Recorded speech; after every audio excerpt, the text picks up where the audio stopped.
Gregory House is a pill-popping sociopath who treats human life like a crossword puzzle, yet he's one of Yeah. the most beloved characters in all of television. Velma Dinkley, on the other hand, is a meta-obsessed, self-aware intellectual with a mystery-solving habit, and the internet wants her publicly executed. They are fundamentally I mean, to be fair, like some people have stated that it's literally the equivalent of witnessing the Antichrist being born. the same archetype, but one is a television god and the other is a digital pariah. And no, this isn't a case of the internet hates women. It's more of a math problem, really. I This hate is the folds. asshole What? equation, a narrative extortion scheme where every second your lead isn't a saint, you owe the audience a debt. The first payment on this narrative debt is humor. In this transaction, a joke is meant to be much more than just to elicit a laugh. It's also a bribe. In the asshole equation, humor is the currency that buys a character's right to exist. A regular protagonist starts with a clean state. A jerk, on the other hand, starts in a state of narrative bankruptcy. Every second they spend being a prick, the writer is bleeding audience goodwill. To close the wound, you have to make massive deposits of dopamine. If your lead is I mean, it's not just dopamine. It's more so like the character's charm. Like House is a jerk, yeah, but like he's using it to be more engaging. It's like he has his moments, like serious moments, but he's more so trying to be more lax, almost clinical in a way be to calm people's nerves or something like that. It's weird to explain it. It's not so much that he's a jerk, it's just more so a lovable bastard, to say the least. going to be an abrasive narcissist, their wit must be sharp enough for the audience to justify them being a jerk. This is where Velma's math fails. She's trying to pay a high-stakes debt. Keep in mind, I have never watched this show and don't plan on watching it, so I'm more so watching it because I saw House in this thumbnail. With counterfeit currency. Take the pilot's opening monologue. Velma looks through the lens and spends 60 seconds lecturing you on why your taste in media is a problem. She frames Huh? the origin story trope as a burden for men and a spiral into insanity for women, then dismisses the rest of the Scooby-Doo legacy as Fred and his weird sex van. Right, it's weird. I mean, I'm more so on the whole Scooby and Shaggy ordeal, but like, I guess that makes sense too. Is narrative theft. Velma is claiming high status authority over a franchise we already love without providing a single second of value first. In the asshole equation is the equivalent of borrowing a massive sum of money from a friend and immediately spending it on a billboard that calls them an idiot. The writers are hiding behind her like a human shield, believing that if they mock the tropes of origin stories, it will somehow make their own mediocre writing look intentional. Spoiler warning, Huh? it does not. It just makes the character look like a defensive heckler who's too insecure to play the scene straight. But the nail in the coffin happens when Velma discovers a literal murder victim, her classmate Brenda, and her first instinct is to make a dig about the girl's weight and her intelligence. She has no brain! This is where the asshole becomes the villain. In character Huh? psychology, there's a fundamental It doesn't seem like a comment on, if anything, it just looked like a poorly written joke to get a laugh out of people. She has no brain, law. judging by the whole like slight cuts that we saw on the forehead and everything. She literally has no brain, so it's like, haha, get it? Like, not only does she not have her brains, but she literally lost them too. Haha, funny. Regarding punching up versus punching down. We tolerate abrasive characters when they use their wit to punch up at the arrogant, the powerful, or just the utterly incompetent. When Velma looks at the mutilated corpse of a teenage girl and To be fair, that does not look like a mutilated corpse. Like I said, this kind of hints at the whole like being cut open, but like closed eyes, eyeshadow, and just looks normal. Like this looks like a normal person. Like how exactly is this a corpse? Granted, it's not been like a full-on day or something like that, but like no opened eyes that indicate, you know,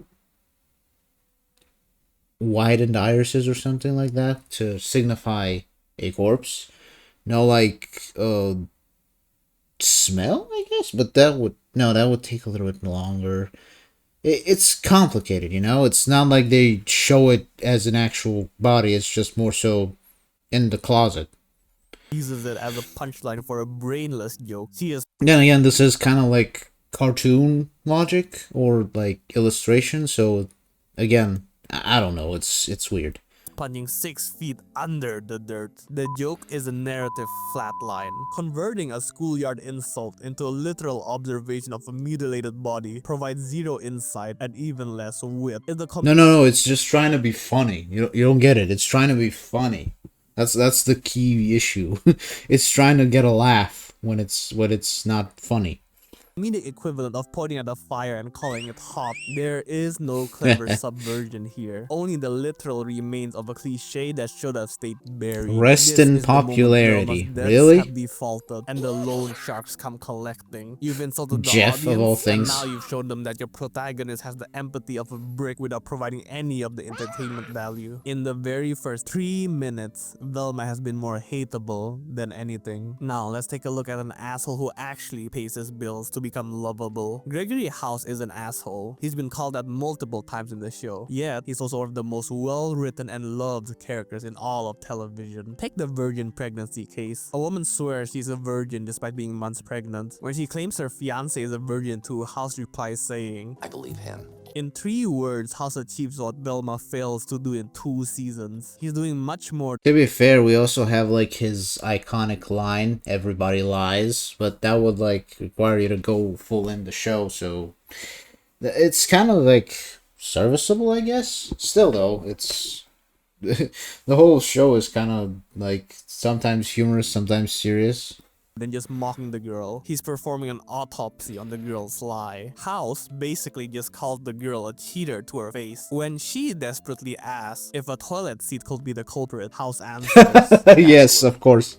There would need to be a guy sitting between you and the toilet seat. But yes, absolutely. The joke is cruel, yes, but it's functional. House is What do you punching mean cruel? That's like the whole point of it. Like, he straight up catches her lying, and he's just like, "Well, I'm gonna be as as jokingly honest as possible." Like, what do you mean cruel? That's like straight up facts, just pointed out in a comedic way.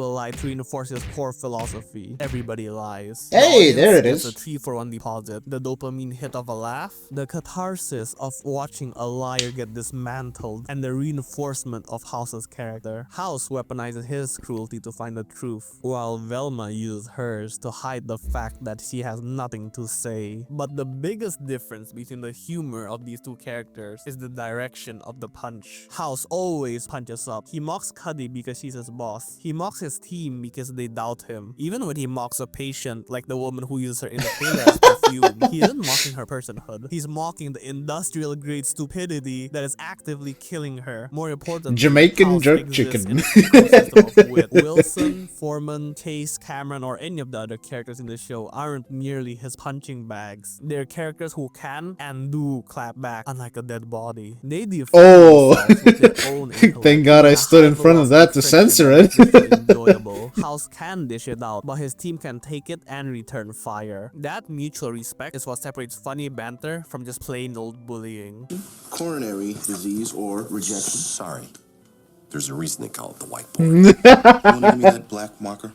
Velma, on the other hand, exists in a comedic void. She mocks a dead Yeah, that's like one of my favorite things. Just the hilarious back and forth between all of them. Again, the show has its serious moments, genuinely serious moments, but it's like these comedic back and forths are like mwah, chef's kiss. If you haven't watched Dr. House, it's like top tier. body because Good show. Very good show. can't talk back. She bullies Fred because the writers decided he should be a pathetic caricature of a white guy. What the When hell? the protagonist is the only person allowed to be smart in the room, it becomes less of a comedy and more of a hostage situation. At least that's how I felt when watching the show. You guys better subscribe and click on that stupid bell because I suffered through enough watching Velma to make this video. So You put that on yourself, my guy. No one asked you to watch that. No one's asked me to watch it, so I'm in the clear. I don't know what you were thinking watching it, but I mean, if humor is the bribe, now we need a license. This is the narrative threshold that prevents a character from being a parasite and turns them into a symbiont. In human social dynamics, we have Symbiont. innate visceral resistance to arrogance, and there's a heavy social fee you're required to pay for the privilege of being a narcissistic asshole. The rule is simple: if you're going to act like a god, you better be able to perform miracles. If you don't, the tribe revolts. This is pillar 2, value. Most protagonists by nature are nice and are liked for who they are. A jerk is only tolerated for what they can provide. Usually they have to provide twice as much as the normal character would just to justify their behavior. it's not just to them being like a jerk. Like, it's more so what they do. Like, House is there for a reason, top tier medic, stuff like that. Helps out, does stuff, but he also, like, in a sense, teaches and like guides his team. Like, the whole story with I can't remember his name right now, but there is this one doctor guy that's like a part of House's team that is literally becoming House 2.0. Like, House is pretty much educating him. He like ultimately stands up to him, and they like have an interesting dynamic that like shows that he's learning alongside him. Like, I remember this one specific episode, like when House was wrong and he actually went up to House, even though House decked him afterwards, he didn't stop. He continued explaining himself and ultimately convinced House he was wrong, and they got to the right solution. As opposed to the one that they were planning, which was like, a very like risky one that was gonna have major consequences. It's interesting to say the least. Like, he's not just some jerk. He's like a genuine master at this field, almost like a person who has not just experience but straight up mastery on this entire like issues across the board. Like, he's the guy who is like the last resort to solve an issue that like no other doctor or medical expert would solve. And even though he is a jerk, he does earn, his badges, the respect of others in some way, sense, or form. Like, he does come up with the solutions. Other episode I remember was the one where he got like picked by the the FBI, I think, to like treat some soldier guy, and in the end, after like confirming with the soldier about his from where he was located at, like, he then confronts the FBI guys and calls them idiots. Like, he worked with a different like medical area and a different like doctor, two doctors actually. I think one was the person responsible for the medical area, and the other one was just the basic doctor. One was like didn't like House for being so lackadaisical and jerkish, but the other one was just like the same. But then when House like solves everything and explains everything, it's like the one who was in the higher ups that was like working with House. It was the girl that was kind of like the boss of the place that held the patient. She kind of like got respect for him because not only did he like solve the issue of why they couldn't find the cure, but he also subsequently, kind of clicked with her because she also started being like a jerk to the FBI agent who messed up the whole information. Like, ultimately, they kind of had like a mutual respect going for them near the end. The less significant doctor was still kind of like a jerk to House, but like that one was just the dynamic. Like, one side respected and subsequently, got equal footing on House. The other one was still like, this is how I operate, this is how it should be. It's interesting to say the least. It's not just full on one sided or like House's value. It's many characters, and he just kind of like is the main centerpiece, but he's not the only piece there. It's a lot. If the value you bring to the table is higher than the headache you cause, the audience stays. Value If over not, you're an headaches. expense the viewer is looking to cut. And value comes in two flavors: social value and functional value, or simply status and skill. Sometimes the value isn't about what you can do, but who you are. This is social value or status. This is the license for characters who are fundamentally What? incompetent or just plain useless. They provide zero inherent hard skills, but they stay in the frame because they're Why are we showing Aqua and King Julian? What? provides a social utility the other characters and the audience might crave. Think BoJack Horseman, Pierce Never watched Hawthorne, it. and Mr. Satan. Don't know who BoJack that is. a decaying That one I relic know of a last. 90s sitcom. He provides zero skill to any situation. Usually he just ruins them, but he provides value to his status as a star. In his world, fame is a currency. Characters tolerate his toxicity because his name acts as a social bridge, a gateway to a level of relevance they otherwise can't reach on their own. Pierce Hawthorne is an even better example. His value is tied entirely to the fact that he's a millionaire and the heir of the Hawthorne wife's fortune. That lifestyle grants him a level of prestige and influence that the rest of the Greendale study group simply doesn't have. Because of that wealth, people tolerate his offensive, often archaic behavior. He's less of a teammate and more of an asset you can't afford to liquidate. And then there's Mr. Satan. In Dragon Ball Z, he is an utterly The goat. incompetent fighter compared to the gods and aliens around him. But when Goku asks for the people of Earth to contribute their energy for a spirit bomb, the world says no. They don't trust some random I disembodied mean, voice. It's they only when don't. Not.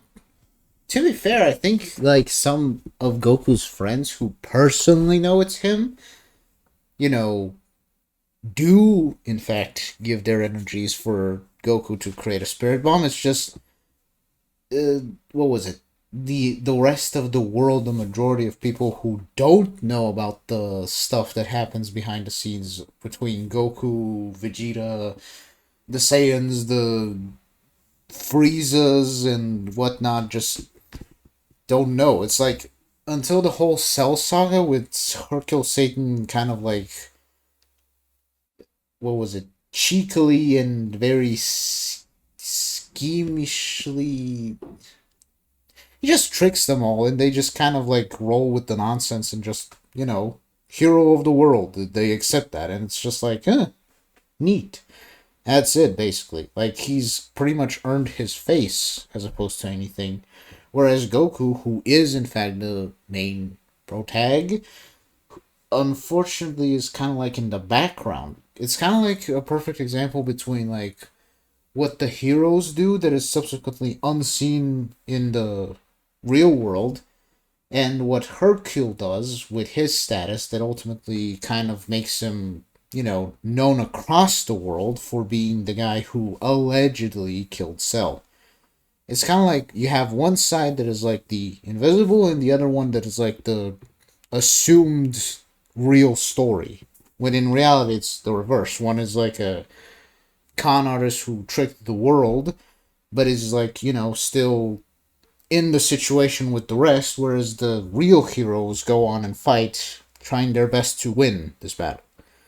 Mr. Satan, the world champion, steps in that the planet listens. He is the only one with the status to mobilize the masses, which indirectly saved the world. These characters are functionally useless, yes, yet socially indispensable. Think of it like a Rolex. In 2026, a Rolex provides zero functional value. Your phone tells the time better. Your Apple Watch has more features, but let's be honest, you don't use a Rolex to tell the time. You use it to flex on people. It tells the world you are a person of high value. Is that really what everyone buys Rolexes for? Just flexing? I mean, why am I even surprised? Like, the amount of people who rent cars, rent areas, and like, yeah, social influencers and whatnot are like genuinely going out of their way to kind of like show fame and popularity, or at the very least fake it to make it. which is like, wow, I got no words. Social value is so potent that fake rich influencers, those vultures trying to sell you a get rich quick course, will literally rent a Yeah, Rolex he said it. just to trick idiots into believing they have the status we're following. On the other hand, we have functional value. This is raw, unadulterated skill. Think of the uber competent characters in media or even real life. If there's only one doctor in the entire world who can save your life, you'll probably want him in the room no matter how much of a prick he is. Or in Gregory House's words, What would you want? A doctor who holds your hand while you die, or a doctor who ignores you while you get better? these are characters like The Rick second one. Sanchez, Cruel as it may be, I prefer, a person who genuinely helped me, but is like too busy. It kind of like cements the fact that they're not only taking their job seriously, but they're immediately moving on to save another life. It's kind of like grim when you're, passing away and not having that type of ordeal, but on the other hand, it's like comforting to be, saved, but still, knowing the fact that you don't need to thank them for being saved. They're busy doing their own thing and they're continuing to do their work. It's kind of soothing in that way. I'm weird like that. Jamie Lannister, and even Eric Cartman.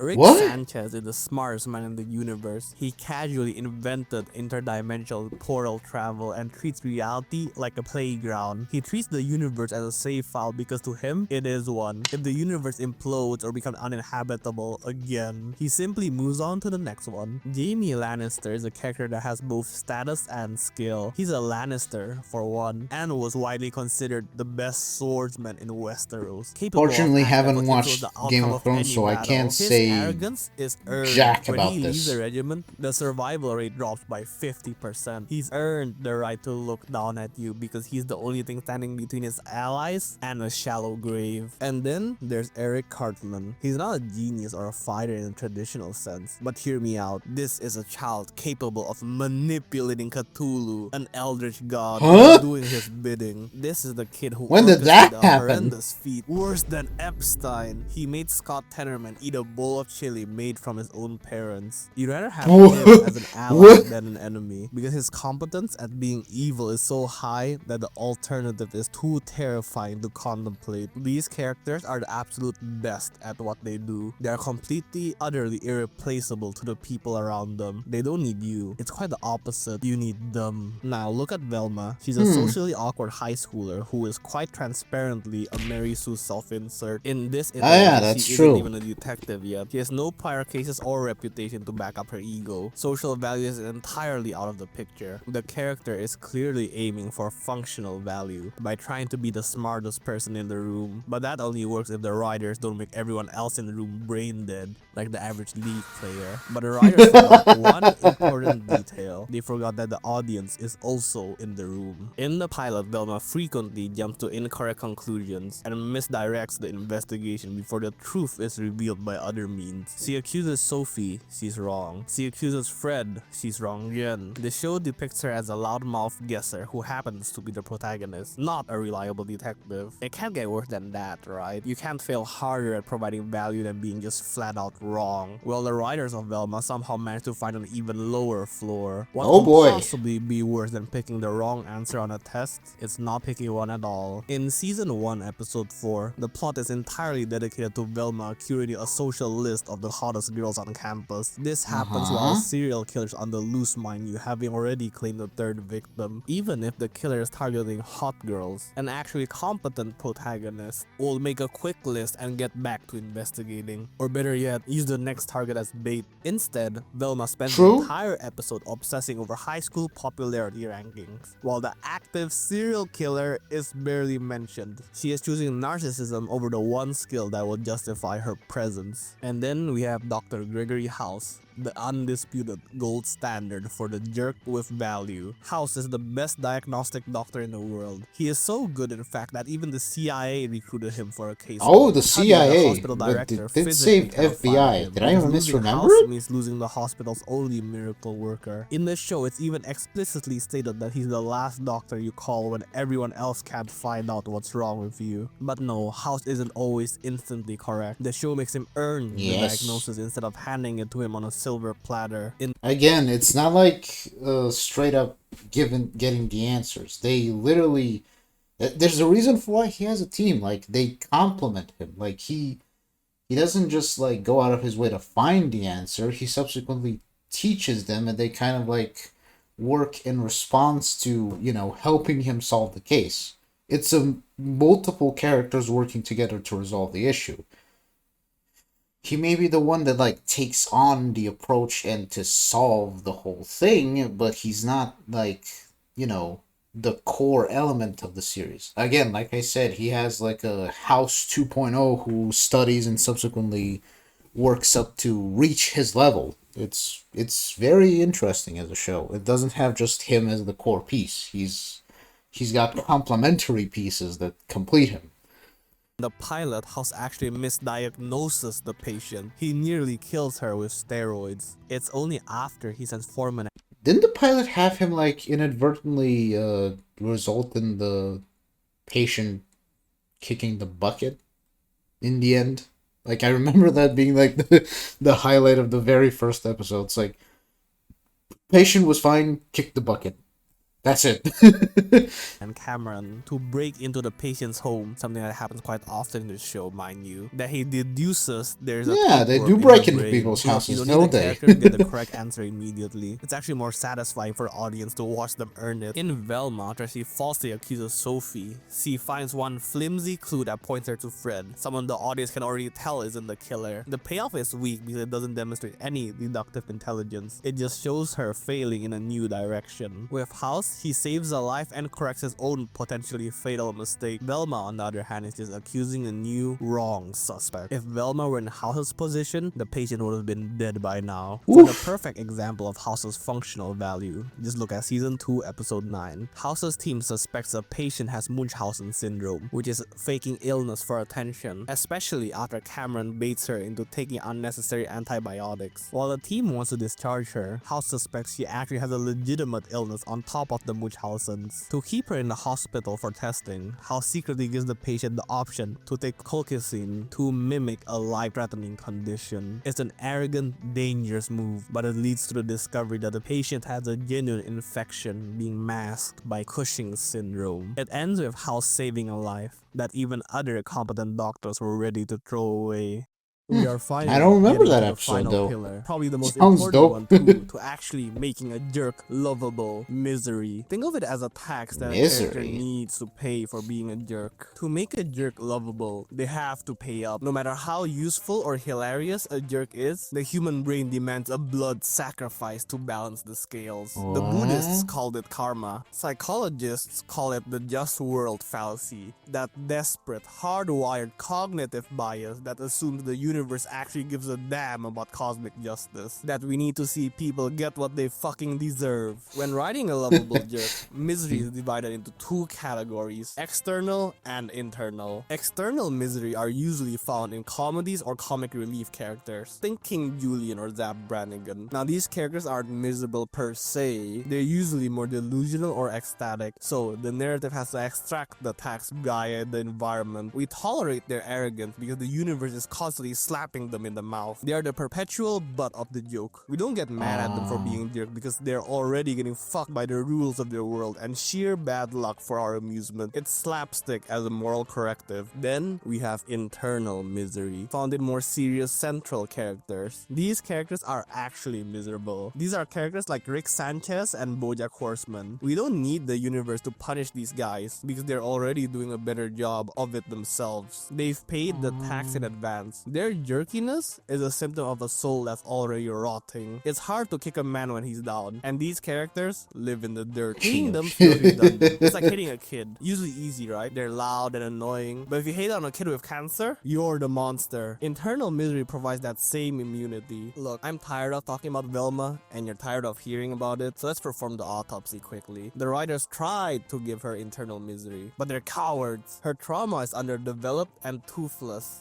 She has being trauma? miserable is less like a cause of her acting like a jerk and more of a post-it note excuse the writer slapped on her to justify being a prick. Her mother's disappearance is supposed to be her wound, but it's treated more like a plot device. Her misery is often resolved episodically or sidelined for a quick gag. It just feels fake. She's the mean girl in high school who claims she has depression because she took one BuzzFeed quiz and uses it as an excuse to be a bitch to everyone else, when in reality, she's a rich girl from the suburbs crying because her parents bought her a Lexus instead of Lamborghini. There is no weight to her soul, so there's no reason to forgive her. On the opposite end, we have That Gregory evil House, a smile. man who's practically chemically dependent on his misery. Take away the misery, and House stops becoming House. Just take a look at his character design. His leg think they is a tried that with an constant reminder episode, of I his own think. hubris. He was given a choice: amputate the leg and live a pain-free life, or undergo a volatile experimental surgery to keep it. And because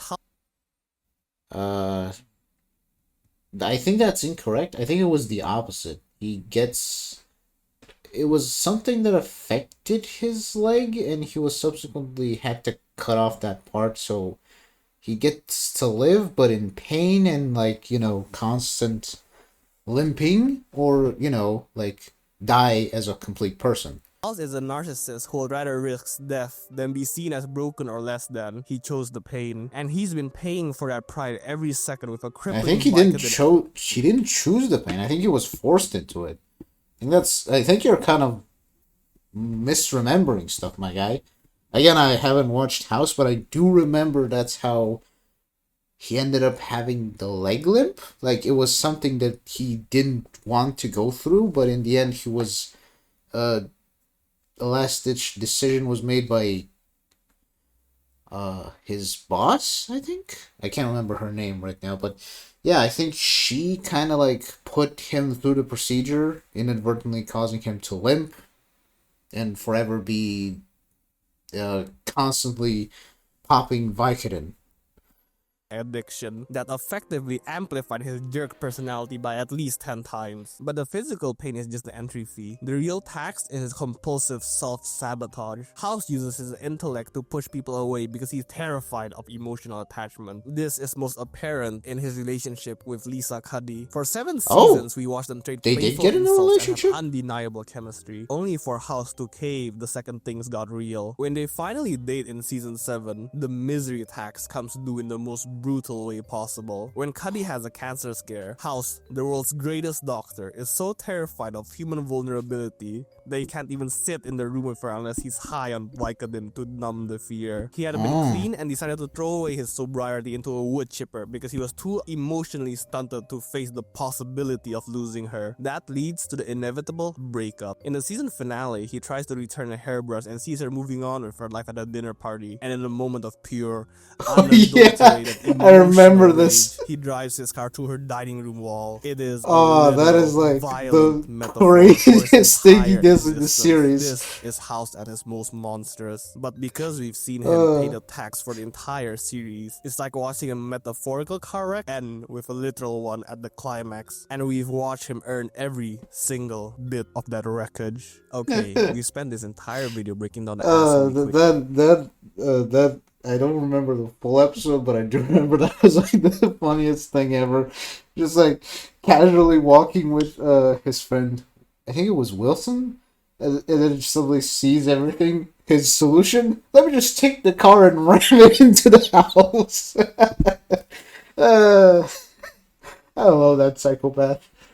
equation: humor, value, and misery. But there's one final question we haven't answered yet. Why do we even want to solve this equation in the first place? Why are we so drawn to these characters who by all logical accounts should repel us? Carl Jung believed we all have a shadow self, the basement of your psyche where you've locked away everything inappropriate. Emotions like anger, rage, selfishness, jealousy, hate, Ooh, shame, this episode. guilt. Ooh, that Jung was argued really that dark. one does not become enlightened by imagining figures of light, but by making the darkness conscious. The lovable jerk is simply our shadow self projected onto a screen, a safe outlet for our most dangerous instincts. When House insults a moronic patient, he's vocalizing the intrusive thoughts that you're forced to swallow every time your incompetent coworker or teacher opens their mouth. When he chooses truth over compassion, he's prioritizing what we secretly wish we could prioritize. You play nice because you're polite, or maybe just a coward. House doesn't. He prioritizes a harsh truth over a comfortable lie, a trade-off we're all too terrified to attempt. When House drives a car to Cuddy's dining room, he's doing what we've all fantasized about but would never actually do. We've all wanted to burn our lives down rather than face our fears. The difference with House is that he actually does it. The lovable jerk works because they force us to look at the part of ourselves we've been taught to hide. They ask us to make the darkness conscious, and they don't ask us to be better. They ask us to be honest about who we already are, because in a world where everybody lies, the least you can do is stop lying to yourself. Nice way to cap it off. That's not that bad, actually. Just check out the comments real quick. Thumbnail spread with talented artist Icy Shallot, Instagram. Dr. Greg House, heard you were calling me a jerk. Any cool responses from the others? But a lovable one. Nice. 40 plus years in media before the show came around and just pissed all over everyone's memory of her. Did Velma really get ruined that much as a character from that show? Like, the show Velma is bad, as far as I know, but the Scooby-Doo gang and the characters separately were still fine. Like, is everyone really hating on Velma that much to ruin the original Velma? Like, what? Click this video appears because I saw House. True! Same thing. I appreciated how she's punching 6 feet underground is a better joke than Velma's. House is kind of like L from Death Note. He has the ability to determine the solution to almost any issue, but his character is written to be so eccentric it itself is an obstacle to the plot. I haven't watched Death Note, so I can't say if that's accurate or not, but I'll somewhat take it at full value. I'll take it somewhat. Okay, I mean, overall, everyone seems to be on the exact same opinion. House rules, Velma drools. It's fine, I guess. Cool episode, though. Like...